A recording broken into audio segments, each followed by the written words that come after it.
To Siegel say that she missing 4 teeth or not. I don't know. What I heard, I caught a little bit of Michelle ATLian's live. And what Michelle said is that allegedly Tamar had somebody drive her from Atlanta to Miami.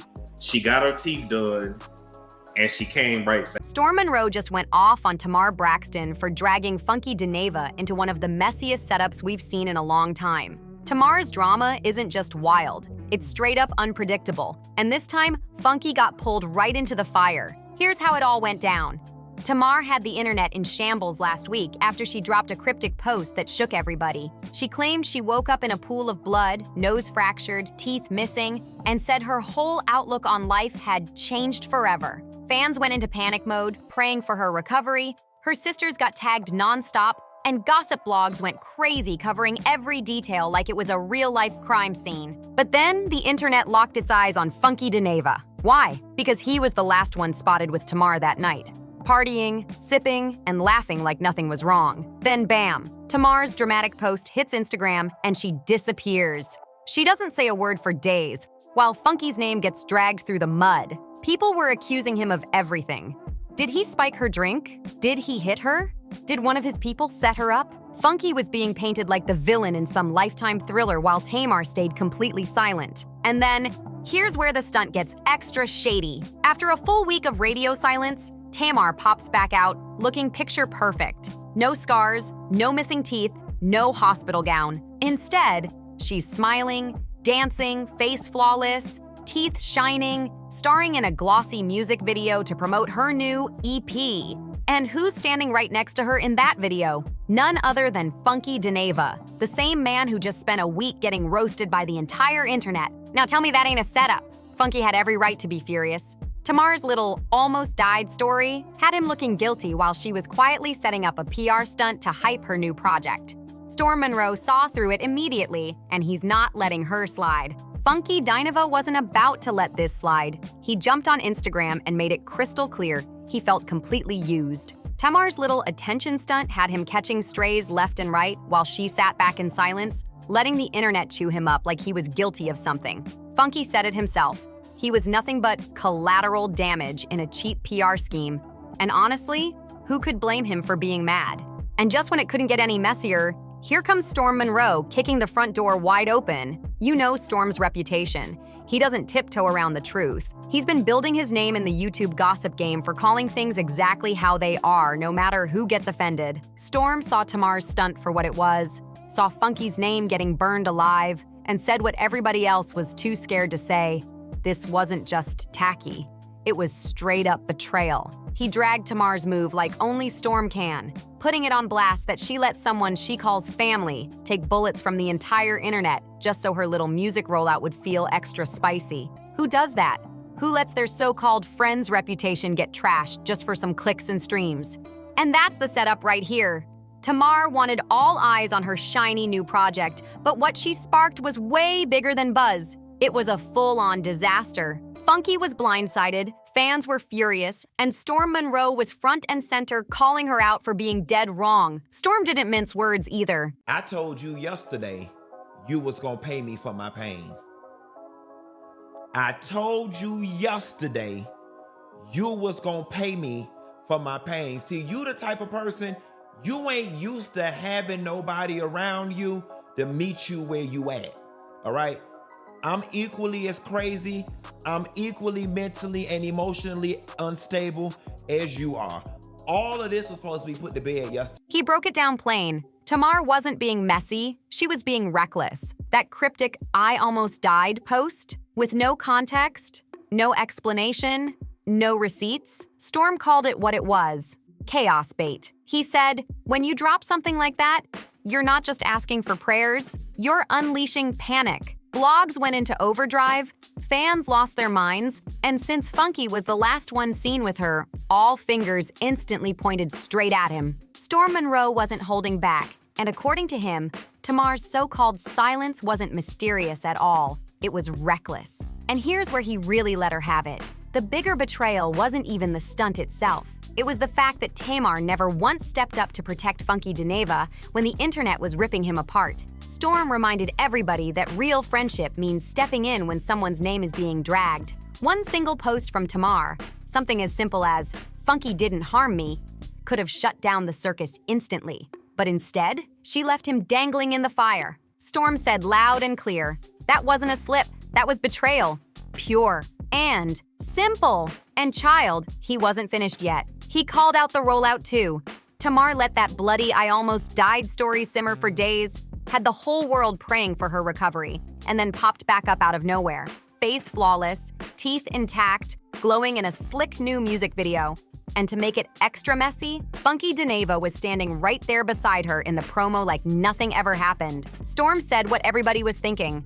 That wasn't a near-death scare. It looked like a cheap PR stunt designed to hype her EP, while her so-called friend's reputation burned. Storm also dragged her for what he called her habit of playing games with the truth. He said Tamar is always leaning into chaos instead of clearing it up. Half answers, cryptic captions, breadcrumb trails that lead nowhere. Storm laid it all out. He warned his viewers that it might work for headlines, but it destroys trust. Fans stop believing you, and friends stop defending you, because what looks like mystique online starts to feel like straight-up manipulation in real life. And then Storm landed the final blow. He hit Tamar where it hurts the most, her perception. He told his audience that Tamar's antics don't just make her look messy, they make her look untrustworthy. And when the trust is gone, the career can follow right behind it. Storm broke it down plain. He said in music, Tamar's mystery might sell records, but in real friendships, that same energy makes you toxic. Funky Dineva built his whole brand on raw honesty, while Tamar built hers on spectacle. Storm pointed out that those two worlds were bound to collide eventually, and when they did, Funky was the one who got hit with all the smoke for her antics. His bottom line couldn't be clearer. Tamar blurred the line between loyalty and theatrics. Instead of standing 10 toes down for her friend, she let him burn alive on social media while she polished her music rollout. Instead of choosing honesty, she chose drama. And instead of controlling the narrative, she completely lost it. But let's be real, this ain't Tamar's first messy antic. She's got a whole resume of chaos that could fill up a BET docuseries. This situation with Funky and Storm, it's just another chapter in the same messy book Tamar's been writing for years. Rewind back to Braxton family values. Tamar was always the sister turning up the extra. Tony's the legend. Tracy, rest in peace, was the raw and real one. But Tamar, she was the drama magnet from day one. She'd argue, cry, storm off set, then pop back in like nothing ever happened. Fans ate it up, but her own sisters admitted on camera that Tamar thrives on being the center of attention. Even Tony herself once said, "We spoiled her." And honestly, you can see it. When Tamar's music career started slowing down, the antics only got louder. Who can forget those cryptic hospital selfies? She'd post pictures hooked up to IVS asking fans for prayers, but the second people wanted answers, she'd clap back with, "Mind your business." That's Tamar in a nutshell.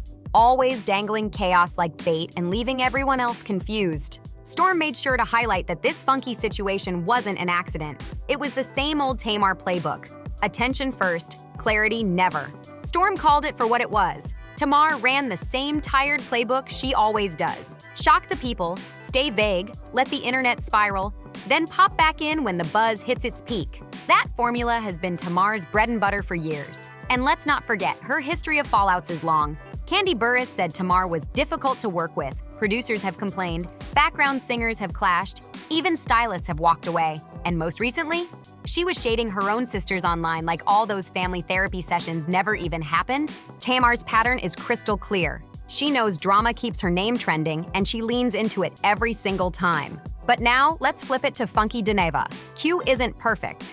He's made his career roasting celebrities, wigs sliding and all. But here's the difference. Funky owns his mess. He's shady, he's blunt, but he doesn't play the mystery game. If he says something, you know exactly where he stands. And that's why this whole scandal hit him so hard. His name got dragged through the dirt, and the one person who knew the truth, Tamar, sat back in silence. For a man who built his whole reputation on speaking his mind, being forced into silence while the internet painted him as violent, Only thing I was looking for was some level of acknowledgement from her that I had did nothing to her and that I had no parts of what she had going on. All right? Now, I ain't no damn fool. We had to twist, move, bend her arm and get an act of Congress for her to post a little post.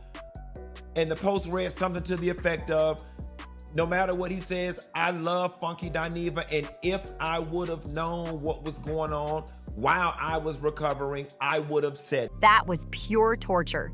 People forget, Tamar and Funky weren't just industry associates. They had a real friendship that went back years. She had been on his show.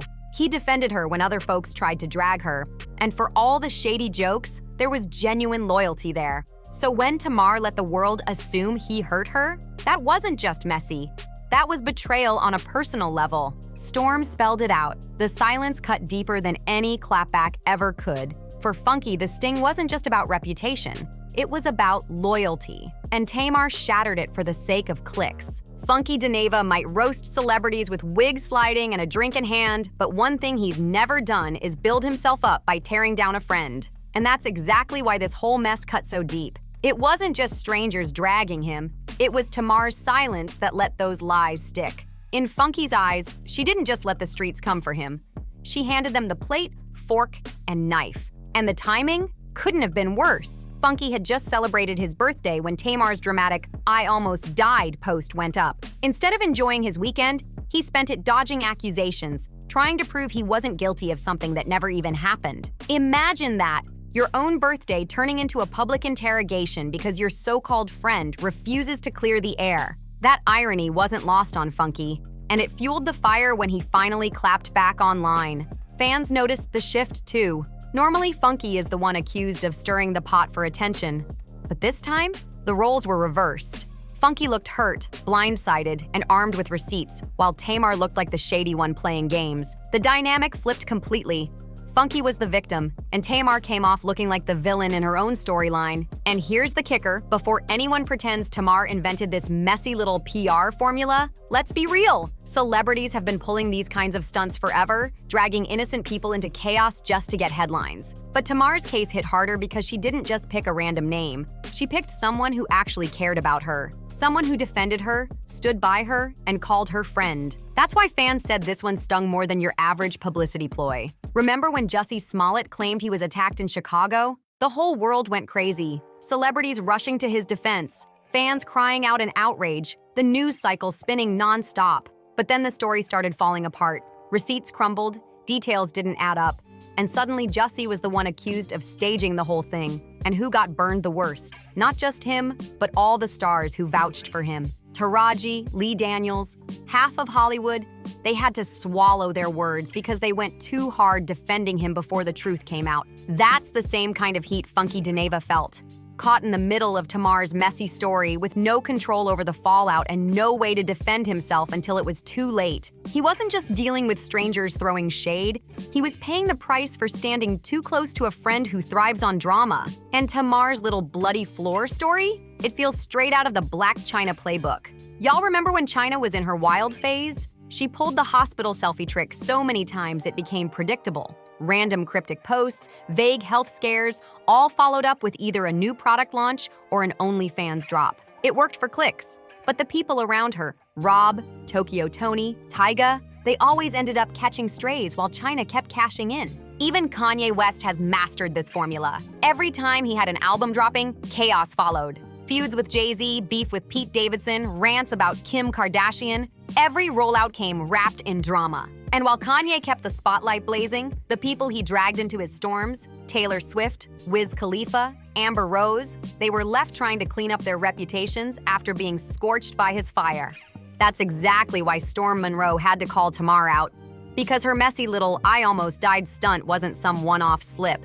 It was textbook chaos marketing, and Funky Dineva was the collateral damage left to pick up the pieces. The Funky Dineva situation fits right into that long history of celebrity chaos. And Storm Monroe stepping in wasn't anything new either. He's part of a long line of commentators who built their platforms by holding stars accountable, even when it cost them.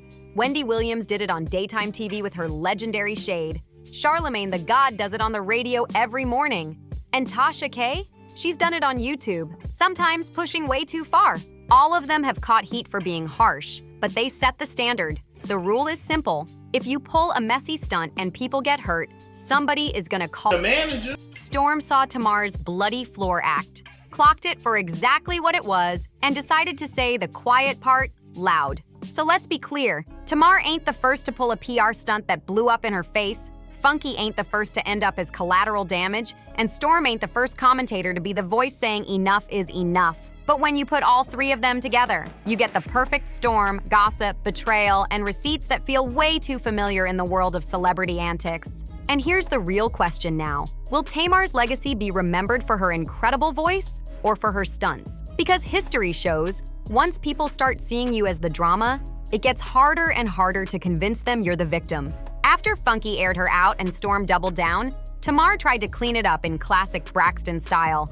A mix of shade and victimhood, she slid onto socials with a post that read, "No matter what he says, I love Funky anyway." Had I known what was going on while I was in the hospital trying to recover, I would have said something. But fans weren't buying it. To them, it sounded less like love and more like deflection, because the receipts were already out there and the damage had already been done. Tamar tried to play damage control, but the internet wasn't buying it. She posted some vague grandma energy message saying, "It's terrible that whatever I didn't say turned into all this. I just want peace." But the timing was suspicious. Dropping her so-called response right after Funky's clapback had already gone viral. To fans, it didn't look like sincerity, it looked like cleanup. And the biggest problem? She still never directly apologized to Funky. She didn't clear his name outright, didn't shut down the rumors that had dragged him for days. Instead, she threw out generic lines about love, peace, and misunderstandings. But when you've been accused of using a friend as collateral damage, silence on the specifics screams louder than any pretty words. Funky wasn't buying it either, but his reaction told the story. He said, "This was all I wanted. It was the principle of the whole situation. I'm not one of them other punks, and I won't be toyed with like I'm one of them or treated disposable like I'm one of them. It's done. I'm all good." Now, Tamar Braxton, I pray you recover quickly, and I hope the new project spawns nothing but hits after this. That right there said it all. Funky wasn't crying for clout. He was demanding respect. And Tamar, she crossed a line with someone who wasn't about to let it slide. Fans could feel it too. The energy shifted. The friendship was done, and Funky basically declared war on Tamar's messy antics. And if history tells us anything, it's that once Funky's locked in, the read sessions are only gonna get crazier from here on out. So, what do you think? Did Tamar finally take it too far? Or will she find a way to spin this and keep the spotlight? Drop your thoughts in the comments, smash that like button, and don't forget to subscribe for more tea just like this. See you next time.